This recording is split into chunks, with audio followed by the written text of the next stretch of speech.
하나님, 주님만이 우리의 힘이시고 우리 찬양과 노래 되시는 줄 믿고 감사드립니다. 이 시간 말씀 듣길 원하오니 우리의 마음의 상황이 형편이 어찌되든 주의 말씀 받고 들을 수 있는 그 마음으로 성령님 주장하여 주시옵소서. 예수님의 이름 받들어 기도드리옵나이다. 아멘. 오늘 하나님께서 우리에게 주시는 말씀은 요한복음 17장 24절에서 26절의 말씀입니다. 신약성경 요한복음 17장 24절에서 26절의 말씀입니다. 제가 하나님 말씀 받들어 읽겠습니다. 하나님 말씀 경청하시기 바랍니다. 요한복음 17장 24절에서 26절의 말씀입니다. 아버지여, 내게 주신 자도 나 있는 곳에 나와 함께 있어 아버지께서 창세전부터 나를 사랑하심으로 내게 주신 나의 영광을 그들로 보게 하시기를 원하옵나이다. 의로우신 아버지여, 세상이 아버지를 알지 못하여도 나는 아버지를 알았사옵고 그들도 아버지께서 나를 보내신 줄 알았사옵나이다. 내가 아버지의 이름을 그들에게 알게 하였고 또 알게 하리니 이는 나를 사랑하신 사랑이 그들 안에 있고 나도 그들 안에 있게 하려 함이니이다. 아멘. 우리 26절 말씀 한 목소리로 받들어 읽습니다. 내가 아버지의 이름을 그들에게 알게 하였고 또 알게 하리니 이는 나를 사랑하신 사랑이 그들 안에 있고 나도 그들 안에 있게 하려 함이니이다. 아멘. 오늘은 요한복음 17장 26절 말씀 중심으로 나랑 함께 살아줘 고마워요 라는 제목으로 함께 하나님 은혜 나누길 원합니다. 말씀 듣기 전에 옆에 있는 분들하고 잠시 사랑해서 나누시겠습니까? 예, 예배 오신 여러분들 주 안에서 환영합니다. 예, 제가 지난주에 설교를 나는 당신을 행복하게 만들어주고 싶어요. I want to make you happy.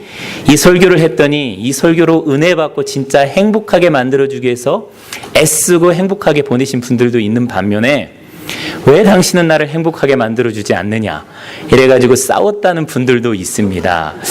오늘 설교도 그럴 가능성이 좀 있어요. 오늘 설교도. 그러니까 여러분 잘 들으시고 나랑 함께 살아줘 고마워요 이 고백 하고 들을 수 있는 저와 여러분 될 수 있기를 주의 이름으로 축원드립니다. 제가 지난 추석 지나면서 이 한국 TV 프로그램을 인터넷을 통해서 딱 하나 시청을 했습니다. 제 페이스북 친구들이 이거 좋다 이래서 본 것이 있는데요. 그 프로그램은 KBS에서 나오는 고향극장이라는 프로그램입니다. 이 프로그램에 이 지리산 자락 경상도 함양에 사시는 할아버지 94살 먹으신 할아버지와 그 할머니의 이 살아가는 모습, 저기 옆에 보면 내 사랑 내 곁에라는 제목이 쓰여 있죠. 이분들이 1938년 3월 3일 결혼하시고 78년 동안 지금 결혼 생활하고 계시는데 이분들이 드라마의 이 다큐멘터리에 이런 대화를 하는 걸 들을 수가 있었습니다. 날씨는 오늘 좋구나. 햇빛도 나고 오늘은 날씨가 좋아서 할머니랑 소풍 가고 싶구나. 한번 가볼까? 할아버지가 정말 다정하게 이야기를 해요. 할머니가 94살이고 93살인데 어딜 소풍 가요? 이야기합니다. 할머니가 좀 아프시거든요. 죽기 전에 한 번 더 가보면 좋지 뭐. 손잡고 소풍 가는 것이 소원이라. 소원이야? 그러면서 한동안 이야기를 안 하다가 할머니가 이렇게 말을 이어갑니다. 엊그저께 소녀였는데 나 지금은 주름이 쪼글쪼글해요. 할아버지가 그러니까 얘기하는 거예요. 시집 올 때랑 지금이랑 똑같아. 아이 참말 말이. 내 얼굴에 주름이 100개도 더 될 텐데 예뻐? 그럼 예뻐. 시집 올 때보다 더 예뻐. 고마워요. 이렇게 얘기하는 거예요. 이 얘기만 들을 때는 그냥 오글오글 거리죠.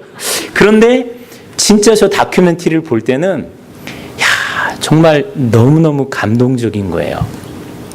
이 두 분이 진짜 사랑하는 모습을 그냥 보는 사람이 느낄 수 있을 정도로 너무 자연스럽고 너무 진짜 이분들은 결혼할 때보다 훨씬 더 사랑하고 있는 모습이 느껴지는 거였어요. 그러면서 저한테 질문을 해봤습니다. 저도 올해 12월이 되면 결혼한 지 18년이 되는데 저분들은 78년인데 나는 18년 차예요. 그런데 나는 과연 저런 얘기 할 수 있나? 여러분은 어떠세요? 그 사람들이 평생 부부 생활하면서 어떤 사람들은 미움을 갖고 살고 어떤 사람은 서운함을 갖고 살아갑니다. 뭐 옛날에 고향극장 비슷한 프로그램에서 뭐 할머니 할아버지가 서로 그 단어를 맞히는 그런 이 프로그램이 있었죠. 그래서 할아버지가 할머니한테 이 영감이 단어였어요. 영감. 그래서 나가 누구야?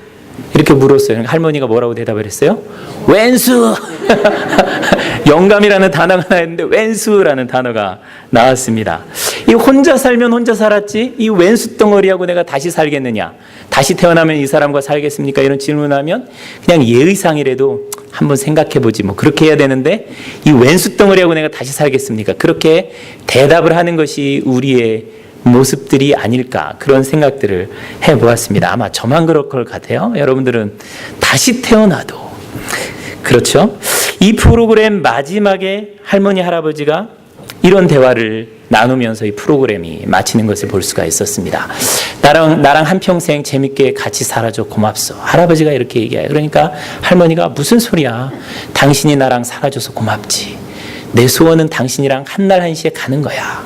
저도요. 그렇게 이야기를 하는 것을 들을 수 있었습니다.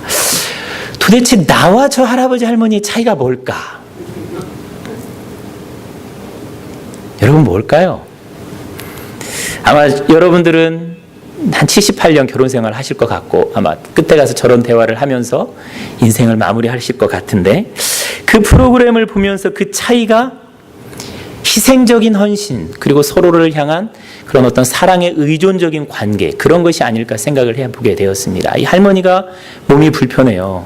근데 할아버지가 아침에 일어나면 방 안에 있는 요강도 갖다 비고요, 아침에 가서 밥도 하고 국도 끓여서 할머니 밥을 해줍니다. 그리고 시장에 가서 장도 봐오고 다 해줘요. 다 해주는데 할아버지 얼굴에 행복이 있어요. 내가 무슨 팔자라서 늙음하게 이 고생하나, 할망구가 아파가지고 내가 이 고생하나, 이런 불평이나 원망하는 모습이 하나도 없습니다. 너무너무 자연스럽게, 너무너무 정말로 그것을 즐거움을 하는 거예요. 18살에 시집와서 나한테 고생했는데 내가 이렇게 하는 거 너무너무 당연하다, 그러면서 그 일을 하는 거예요. 바로 저런 모습이구나. 희생적이고 헌신적인 사랑, 그것이 저 말, 당신이 나랑 살아줘서 고맙지, 이 말을 나오게 하는 원동력이었구나. 그것을 깨달을 수가 있었습니다. 할아버지만이 아니에요. 할머니도 마찬가지입니다. 할아버지가 장보기 위해서 화개장터로 나가는데 할머니가 시장 가는 할아버지한테 그렇게 이야기를 하는 거예요. 영감, 시장 갔다 빨리 와요. 혼자 있으면 무서워요. 그리고 보고 싶으니까 빨리 오세요. 그렇게 얘기하는 거예요. 78년 동안 보고 살았어요. 그런데 시장 가는 할아버지한테 보고 싶으니까 빨리 와요. 그렇게 얘기하는 거예요. 알았어 하고 시장에 갔다 오는 겁니다. 갔다 올 때 할머니 좋아하는 뻥튀기, 내가 좋아하는 뻥튀기 다 이렇게 사다가 주는 것을 볼 수가 있었습니다. 저러니 함께 사는 것이 즐겁고 서로에게 함께 살아줘서 고마워, 그런 이야기를 하면서 살아가고 있구나. 참 부럽고, 야, 저게 천국의 모습이 아닌가, 그런 생각을 해보았습니다.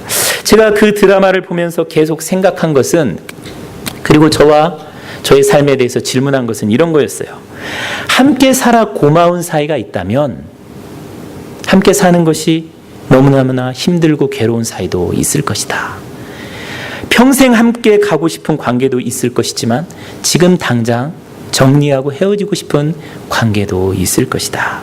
부부 사이에, 부모 자식 사이에, 그리고 교회 공동체 안에서 어떻게 하면 한날 한시에 죽고 싶은 그런 관계를 만들며 살아갈 수 있을까?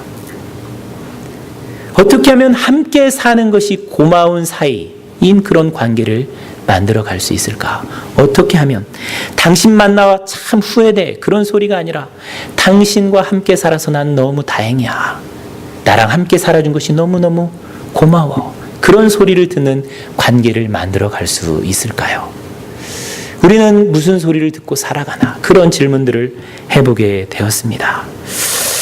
콜롬비아 대학에서 심리학을 가르치고 있는 정신과 의사인 아르빈 레빈과 레이친 헬러가 쓴 책이 있습니다. Attached: The New Science of Adult attachment라는 이 영어로 된 책인데요. 한국말로는 그들이 그렇게 연애하는 까닭이라는 책으로 이렇게 번역해서 나와 있습니다. 이 책은 관계, 서로에 대한 친밀감, 애착을 다루는 책입니다. 그 할머니, 할아버지가 정말로 우리가 그 오글거리고 징글거릴 정도로 그분들은 서로에 대해서 애착을 느끼고 있어요. 친밀하게. 78년 전보다 지금 더 친밀한 관계를 누리고 있어요. 어떻게 우리가 이런 친밀한 관계들을 누릴 수 있을까? 저 책을 보면 참 해답을 얻을 수 있는데요. 하버드 의대 정신의학과 부교수고 미국 심리학계 부회장인 존 허먼이 이 책에 대해서 이렇게 이야기를 하고 있습니다. 추천서예요. 신데렐라의 왕자님은 혼신을 다해 온내라를 수색한 끝에 구두의 주인인 그녀를 찾았다. 그리고 두 사람은 영원히 행복하게 살았다. 이 책은 그 두 사람을 제외한 나머지 모든 사람을 위한 책이다. 저주받은 관계를 피하고 평생을 바칠 만한 가치가 있는 관계를 만들 수 있는 방법에 대해 이 책에 잘 쓰여 있다. 그렇게 추천을 하고 있습니다. 그리고 화성에서 온 남자, 금성에서 온 여자, 그 책을 쓰신 분도 이 책은 관계에 대해서 고민하는 분들이 꼭 한 번은 읽어봐야 할 책이라고 그렇게 읽도록 권면하고 있습니다. 제가 10월 추천 도서를 저 책으로 하고 책을 몇 권 사려고 합니다. 여러분 10대 후반의 자녀나 20대에 미혼 자녀가 있는 분들은 저 책을 사서 크리스마스 선물이나 추수감사절 선물로 주시기 바랍니다. 그리고 남편이나 아내에게 이 책을 선물로 줘서 읽도록 해보시기 바랍니다. 그러면 친밀함, 관계의 개선 이런 것들이 분명히 이루어질 것 같아요. 이 책에 보면 사람들이 친밀감을 느끼는 서로 친밀한 관계를 만들어가는 세 가지 유형이 있다라고 이야기합니다. 이 불안형, 해피형, 안정형, anxious attachment 스타일이 있고 avoidant, 그다음에 secure 이 세 가지 스타일이 있다라고 그래요. 이 anxious 스타일, 불안형은 어떤 형이냐면 내가 먼저 사랑을 주려고 합니다. 이 사람은 관계, 친밀함에 대해서 갈망이 있어요. 그래서 먼저 마음을 오픈하고 다가갑니다. 그런데 이 사람의 마음 가운데는 내 사랑을 준 만큼 상대방한테 내가 사랑을 받을 수 있을까에 대한 걱정과 불안과 염려가 있어요. 그래서 사랑을 주었는데 내가 기대하는 만큼의 사랑을 받지 못할 때 상대방을 갈구게 됩니다. 왜 사랑을 주지 않느냐? 더 사랑을 줘. 목사님, 왜 전화 안 주세요? 아니, 집사님, 내가 지난주에 안 했는데 왜 나한테 연락을 안 해요? 이렇게 계속 사랑을 달라고 표현을 하는 그런 스타일이에요. 이런 스타일은 쉽게 상처받습니다. 내 마음을 오픈하고 사랑을 줬는데 사랑을 받지 못했기 때문에 상처받고 피해의식을 갖고 살아갑니다. 그리고 상대방을 피곤하게 만들 수가 있어요. 자꾸 사랑을 달라고, 자꾸 관심을 가져달라고, 자꾸 나한테 정을 쏟아달라고 그렇게 이야기했기 때문에 상대방을 피곤하게 만들 수 있는 스타일입니다. 회피형은 이 사람도 관계에 대한 소원이 있어요. 그래서 관계를 만들어 갑니다. 그런데 이 사람은 어느 정도 관계가 생기면 더 이상 나한테 들어올 수 없어라고 딱 차단막을 칩니다. 아주 교묘한 방법으로 더 친밀함으로 나아갈 수 있는 관계들을 딱 막아버려요. 그래서 상대방으로 하여금 죄책감을 만들어냅니다. 내가 뭘 잘못했는데 저 사람이 나한테 이렇게 하나 하는 죄책감을 만들어내요. 그래서 상대방으로 하여금 내가 잘못해줘서 이렇게 하는 모양이다. 그래서 더 잘하기 위해서 더 애씁니다. 이 사람은 그러니까는 상대방이 죄책감을 느끼면서 애정 결핍증 환자로 만들어내는 거예요. 내가 뭔가 잘못했기 때문에 저 사람이 저렇게 막을 치고 있다. 이렇게 생각을 하는 것입니다. 그리고 이 사람들은 아무리 힘들고 다른 사람한테 도움을 구하지 않습니다. 우리 교인들 가운데 사람들하고 관계를 맺는데 한 번도 자기 집으로 사람들을 초청해보지 않은 사람들이 이런 사람일 가능성이 있습니다. 어느 정도 관계는 맺지만 더 깊은 관계는 원치 않는 회피형이에요. 이런 관계는 사랑은 받을 수 있을지 몰라요. 그러나 그 사랑으로 인해서 본인도 만족하지 못합니다. 그리고 사랑을 주는 사람도 갈증을 느끼게 만들어요. 그래서 피곤한 관계로 발전하기 쉽습니다. 이 불안형인 사람, 애정 결핍증 걸린 사람하고 궁합이 맞는 사람은 아낌없이 주는 나무예요. 이 사람 곁에는 오로지 아낌없이 주는 사람만 내가 당신을 만나 행복해요라고 할 수 있는 사람입니다. 근데 그런 사람이 쉽습니까? 사랑을 달라는 대로 줄 수 있는 그 관계 쉽지 않습니다. 회피형 관계는 무조건 다 감싸주는 사람이에요. 차단막을 치고 방어막을 쳐도 무조건 감싸주는 그 사람이 있을 때 궁합이 맞는 관계가 됩니다. 그래서 이 책은 안정형 관계로 발전할 것을 권면을 합니다. 이 안정형 관계는 뭐냐면 밀고 당기기 같은 밀당이라고 그러죠. 그런 소모적인 감정 싸움 원하지 않습니다. 솔직하게 자신의 감정을 말하고 상대방의 생각 역시 알기를 원합니다. 그래서 이성관계에서 사람들과에게서 오는 그 친밀함, 그것을 아주 자연스러운 감정으로 받아들이고 또 사랑을 주는 것도 자연스럽게 사랑을 주는 그런 관계를 맺어가는 사람들이 안정형 스타일의 사람들입니다. 그리고 이런 사람들은 옆에 있는 사람들이 스트레스 받고 힘들어하면 그냥 옆에 있어주는 거예요. 옆에 있어주면서 간섭하지 않습니다. 자기 스스로 그 문제를 해결하도록 격려해주고 권면해주죠. 그리고 용기를 북돋아주고 자존감을 이렇게 북돋아주는 스타일로 살아갑니다. 저는 이 책을 보면서 목회자가 불안형이면 성도들을 피곤하게 합니다. 왜냐하면 목회자가 끊임없이 사랑을 요구해요. 목회자가 끊임없이 성도들에게 하나님이 여러분의 사랑을 원합니다. 그러니까 하나님 사랑해야 됩니다. 여러분의 사랑이 부족합니다. 그러니까 하나님을 더 사랑해야 됩니다. 이렇게 성도들을 끊임없이 갈구는 스타일이 되기 쉽습니다. 그러면 피곤해져요, 성도들이. 그리고 회피형이 목회자가 될 경우는 성도들이 애정이 메마를 수가 있어요. 목사님은 사랑이 없다. 그렇게 될 수가 있습니다. 여러분 교회에 여러분의 리더가 회피형인 경우, 여러분 소그룹의 리더가 회피형인 경우 그 소그룹은 냉랭해집니다. 리더가 마음을 열지 않는 거예요. 어느 정도 사람들을 받아들이고 그 이상 사랑은 주지 않게 되는 것이죠. 안정형인 리더가 있을 때 당신이 있어서 참 행복해요. 당신과 함께 신앙생활로 있어서 참 좋아요. 그런 이야기들을 할 수가 있게 됩니다. 성도들 가운데도 불안형 성도들이 많으면 교회에 다툼이 생길 여지가 많습니다. 내가 너 전화하는데 왜 너는 나한테 전화 안 해주냐? 너 나를 싫어하는 거냐? 괜한 오해들이 생겨요. 회피형이 많을 때 교회 일이 진행되지 않습니다. 어느 정도만 사람들이 일을 하고 더 이상은 헌신하려고 하지 않아요. 그러면은 서로 다 이렇게 따로따로 신앙생활하는 그런 교회가 되기 십상입니다. 안정형으로 서로 사랑을 주고 사랑을 받는 것이 자연스러운 관계가 돼야 돼요. 할머니 할아버지처럼 나 이뻐? 이러면 그럼 이쁘지, 시집 올 때보다 더 이뻐 얘기해 줄 수 있고, 나 사랑해? 그럼 78년 전보다 훨씬 더 사랑하지. 당신과 내가 함께 생활할 수 있어. 난 너무 행복해. 그렇게 얘기해 줄 수 있는 관계가 되어야 돼요. 근데 쉽지 않아요. 왜 쉽지 않죠? 우리가 죄인이니까. 죄인이니까 사랑을 주는 것이 자연스럽지 않고요. 사랑을 받는 것이 어색합니다.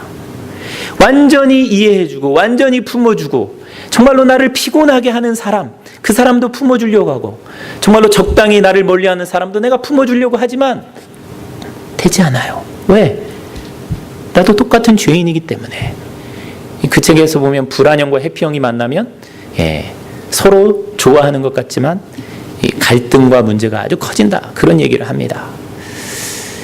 우리는 불완전하기 때문에 안정형으로 나가지 못해요. 그러면 어떻게 해결할 수 있을까? 어떻게 그런 소리를 듣고 나랑 같이 살아줘서 당신과 신앙생활하니 난 너무 좋아 행복해 소리를 들을 수 있을까?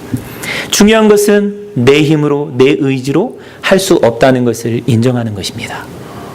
노력해서는 될 수 있는 게 아니에요. 어떻게 가능한가? 예수 그리스도와 함께 죽고 예수 그리스도와 함께 살면 됩니다. 내 안에 옛자가 죽고 내가 거듭나서 내 안에 예수의 생명이 있고 예수의 생명으로 살아가면 되는 거예요. 성경에는 세 가지 유형의 사람이 있어요. 내가 죽은 유형이 있습니다. 내가 죽으면 내 안에 예수가 살아요. 그래서 예수로 살아요. 이런 사람 곁에 가면 모든 사람이 해피합니다. 왜? 이 사람은 죽었거든요. 자아가 죽었어요. 예수의 사랑만이 살아있어요. 제가 선교단체 간사할 때 우리 선배 간사들이 항상 그런 얘기 했어요. 힘들고 어렵고 사람들이 얘기할 때 이해되지 않고 정말로 무시당한다 그런 느낌이 들 때 너를 이렇게 생각해라. 온유월 맞아 죽은 개처럼 너 자신을 생각해라. 주인한테 충성했는데 다리 밑에서 맞아 죽은, 끄슬려서 맞아 죽은 그 개처럼 너를 생각하면 섭섭하지도 않고 무시받았다는 생각 때문에 상처받지도 않고 죽은 개처럼 여겨라. 여러분, 스스로를 죽은 개처럼 여기면요, 싸울 일이 없어요. 근데 자존심이 살아나니까, 내 마음 가운데 자존심이 계속 살아서 못 받아들이니까 싸움이 생겨날 수밖에 없는 것입니다. 내가 죽고 내 안에 거듭난 생명, 예수의 생명만이 살게 하는 사람은 승리하는 거예요. 내 안에 예수가 죽은 사람들이 많습니다. 예수는 믿는데 내 안에 예수는 죽어 있어요. 그래서 내 옛자만 살아있는, 더러운 성질만 살아있어. 또 어떤 사람, 내가 반쯤 죽고 반쯤 산 유형이 있습니다. 그 사람은 자기 스스로 갈등하고 옆에 있는 사람도 헷갈리게 만드는 거예요. 언제는 천사 같은데 언제는 악마 같은 거예요. 헷갈리게 만든 거예요. 내가 죽고 예수가 산 사람, 이 사람이 옆에 있는 사람들에게 정말로 당신과 함께 있어서 내가 행복합니다 라는 그 소리를 할 수 있도록 만들어주는 것이죠. 이번 부흥집회 오신 유기성 목사님이 반복적으로 강조한 내용이 그거였습니다. 성경은 우리에게 죽어야 한다고 말하는 것이 아니라 이미 죽었다고 말한다. 바울은 예수님이 십자가에 달리실 때 자신도 함께 못 박혔다고 말한다. 그것을 믿음으로 고백해야 된다. 이게 중요하다는 거예요. 사도 바울이 내가 그리스도와 함께 십자가에 못 박혔다 이러잖아요. 근데 언제 못 박혔어요? 그럼 믿음의 고백이에요. 우리도 날마다 내가 그리스도와 함께 2000년 전에 십자가에 못 박혔다, 내가 죽었다, 그렇게 고백할 때만이 내가 그리스도 안에서 새로운 삶을 살아갈 수 있게 된다는 거예요. 하나님이 원하시는 것은 당신의 열심이 아니라 당신의 죽음이다, 그렇게 이야기합니다. 그러니까 아내가 남편에게 요구해야 될 것은 당신이 나를 더 많이 사랑해줘, 이게 아니라는 거예요. 죽어야 된다는 겁니다. 당신이 죽으면 내가 저절로 행복해져. 그러니까 죽어야 돼. 근데 당신 죽어 이렇게 할 수 없잖아요. 항상 자기 스스로 나는 죽었다, 나는 예수와 함께 십자가에 죽었다, 나의 옛자는 죽었다, 이렇게 죽었다를 반복을 할 때 우리의 삶은 예수와 함께 살아나게 되어 있다는 거예요. 제가 볼 때도 그런 것 같아요. 신앙생활, 교회에서 필요한 유형은 열심히 일하는 사람이 아닙니다. 똑똑한 사람도 아니고 뭐 재산이 많은 사람도 아니에요. 자기가 죽은 사람이에요. 세상이 교회에 요구하는 사람은 그러잖아요. 사람들이 물에 빠져, 이 크리스찬은 물에 빠져도 안 죽는다 그러잖아요. 왜? 입이 살아서 뜨니까. 전도 열심히 입으로 하는 것과 우리가 예수 믿는 사람으로 사는 거, 어느 것이 능력이 있겠어요? 세상은 전도하기를 원하는 것보다 예수의 이름으로 살아가는 크리스찬을 원하죠. 그러니까 사는 것이 중요합니다. 누가? 예수가. 내가 살면 막힐 수밖에 없는 거예요. 목사가 열심히 있는데 자아가 안 죽고 예수가 살지 않고 자아가 살아있는 그 목사가 열심히 있으면 성도들이 다 상처받아 죽어요. 장로가 자아가 안 죽고 자아가 살아있는 장로가 열심을 내면, 가만히 있으면 별로 문제가 안 생기는데 열심을 내면 옆에 있는 성도들이 상처받아 죽습니다. 아주 다치는 거예요. 교회는 항상 자아가 죽지 않은 열심 있는 사람에 의해서 문제가 생깁니다. 어떤 교회가 성숙한 교회가 되나? 죽은 사람이 많은 교회, 자아가 죽은 사람. 자아가 죽은 사람들은 가만히 있어도 영적인 리더의 역할을 합니다. 그 사람 옆에 가면 편하니까 그 사람한테 자기 고민 털어놓고 그 사람을 의지하고 그 사람한테 뭔가를 이야기를 해요. 자아가 죽지 않으면 일을 많이 하면 할수록, 직분을 많이 맡으면 맡을수록 문제가 생깁니다. 그 사람 주위에는 분쟁과 다툼이 생겨나요. 그러나 자아가 죽은 사람, 예수가 드러나는 사람은 그 사람으로 인해서 사람들이 힘과 위로를 얻어요. 제가 6년의 목회를 생각해 보니까 여러분이 목사님과 6년 동안 신앙생활에서 좋았어요. 이런 얘기를 하면 저의 목회는 성공한 겁니다. 그러나 여러분이 생각할 때 너무너무 피곤했어요, 너무너무 지쳐요, 이런 이야기가 나오면 실패한 겁니다. 여러분 어떠신지 모르겠어요. 어느 목사님의 이야기를 들었어요. 이 목사님이 학교 버스 운전을 하면서 이 목회를 하시는 분인데, 이분이 금요일날 오후에 고등학교 아이들을 태우려고 하는데 어느 학생이 하이 창 이렇게 얘기해요. 이 목사님이 장 목사님이에요. 하이 창. 참 미국은 좋아요. 어른이나 애들이나 그냥 무조건 하이야, 헤이 하이. 정말 한국적으로 보면 싸가지가 없는 건데 헤이 창 하더래요. 그래서 자기도 초등학생들 애들하고도 하이 하는데 익숙해져서 하이 이랬대요. 근데 그 아이가 이렇게 얼굴을 계속 뻔히 쳐다보면서 너나 모르느냐 그런 표정으로 보더라는 거예요. 그래서 너나 아니? 이러니까 이 아이가 저 이스트 엘리멘터리에 다니던 데이브예요. 이렇게 이야기를 하더라는 거예요. 그때서 이분이 이 아이와 얽힌 일이 딱 생각이 나더라는 겁니다.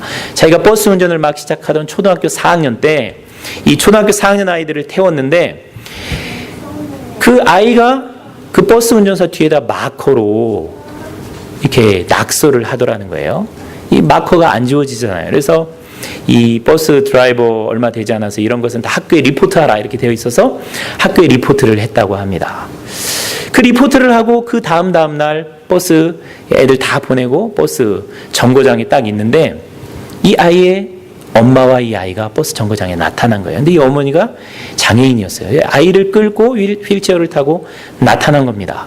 보통 아이가 학교에서 이렇게 리포트를 받으면 부모들이 왜 나타나요? 컴플레인 하려고. 네가 뭔데 내 아들을 이렇게 해가지고 학교에서 경고를 먹게 하느냐. 컴플레인 받을 각오를 하고 딱 어머니를 맞았는데 어머니가 그렇게 얘기를 하더라는 거예요. 내가 듣기로 이 아이가 버스에서 잘못 행동했다고 들었다. 그래서 이 아이에게 레슨을 주기 위해서 뭔가 가르쳐 주기 위해서 내가 이 아이를 데리고 왔다. 이 버스 운전하시던 분이 너무 감동을 받은 거예요. 보통은 다 컴플레인하고 이렇게 화를 내는데 이 아이에게 뭔가 가르쳐 주기 위해서 이 데리고 왔다라는 거예요. 그래서 이 목사님이 아이한테 물었어요. 그러면 내가 너한테 어떤 벌을 주면 되겠니? 그러니까 엄마가 끼어들더라는 겁니다. 얘 버스 청소시키세요. 그 말을 듣고 목사님이 아이를 쫙 보면서 그렇게 얘기를 했답니다. 버스 청소하는 것은 너무 쉬운데 나한테 give me a big hug. 나한테 그렇게 얘기를 했다는 거예요. 얼굴을 보면서.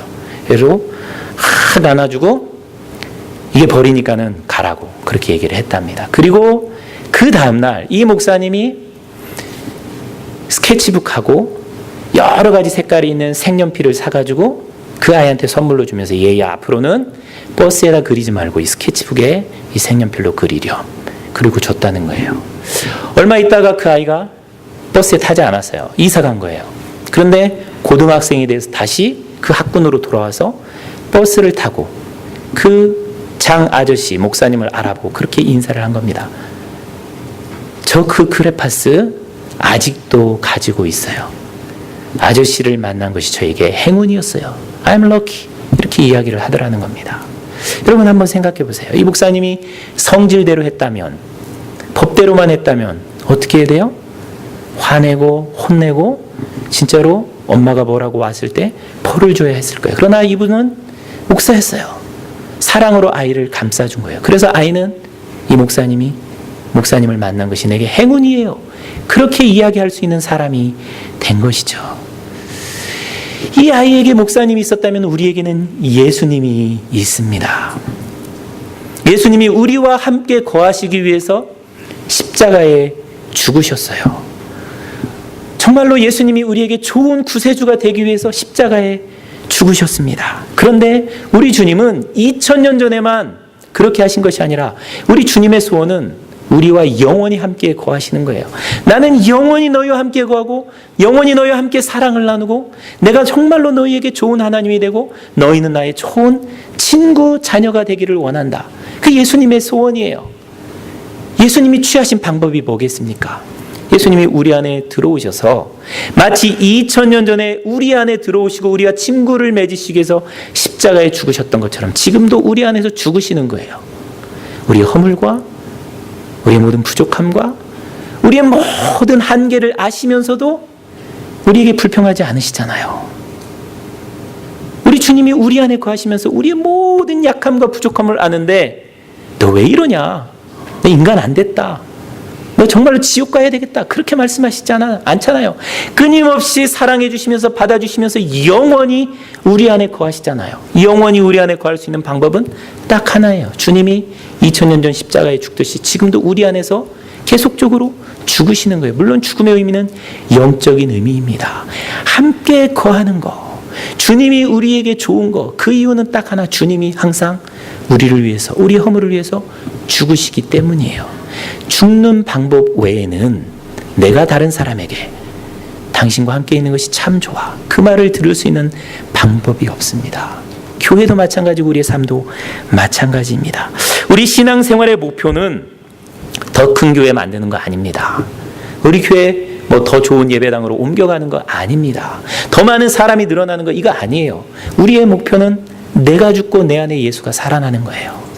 정말로 내가 죽고 내 안에 예수가 살아나서 내 옆에 사는 사람이 나에게 내가 당신과 함께 살아서 너무 행복해, 당신 나랑 같이 살아줘서 너무 감사해, 그 말을 듣는 삶을 살아가는 것, 이것이 우리의 목표입니다.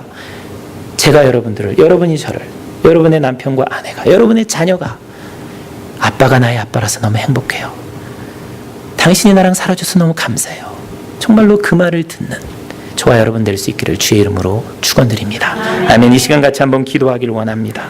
여러분 마음 가운데 한번 손을 얹고요, 한번 같이 한번 기도했으면 좋겠습니다. 어떻게 하면 주님, 제가 옆에 있는 사람에게 나랑 함께 살아줘서 고마워요, 그런 소리를 들을 수 있겠습니까? 주님, 제가 옆에 있는 사람들에게 당신과 함께 신앙생활에서 나는 너무 기뻐요, 나는 너무 좋아요, 그런 말을 듣는 사람이 되게 하여 주시옵소서. 또 우리 사랑하는 성도들이 옆에 있는 사람들에게 믿음으로 그 말을 할 수 있는 사람들이 되게 도와주시옵소서. 장로님, 제가 장로님과 함께 신앙생활할 수 있어서 너무 좋아요.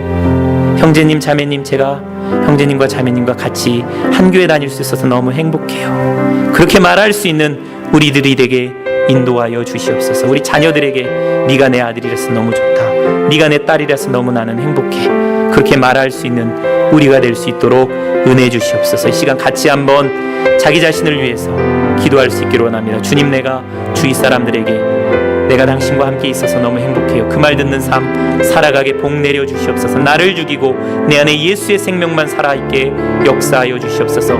나는 십자가에 죽었습니다, 나는 죽었습니다, 날마다 그렇게 고백하며 살아가는 삶 살게 역사하여 주시옵소서. 시간 같이 한번 기도합니다. 지금은 날마다 영원히 우리와 함께 거하시기를 원하셔서 우리 안에서 우리의 모든 허물과 약점에도 불구하고 우리를 책망하지 아니하시고 날마다 죽으심으로 우리를 사랑하여 주시는 예수 그리스도의 은혜와 아버지 하나님의 크신 사랑과 우리 성령님의 감동 감화 충만하신 은혜의 역사가 관계를 맺는 모든 사람에게 내가 당신과 함께 있어 참 감사해요, 행복해요 라는 말을 듣기 위하여 자기를 십자가에 못 박고 죽은 삶을 살기를 소원하며 세상을 향하여 나아가는 우리 사랑하는 한뜻사랑의 성도들 머리머리 위에 성도들이 만나는 모든 삶과 하는 그 모든 일들 가운데 우리 박성만 집사님 가운데 지금부터 영원토록 함께 하시기를 간절히 축원하옵나이다. 아멘.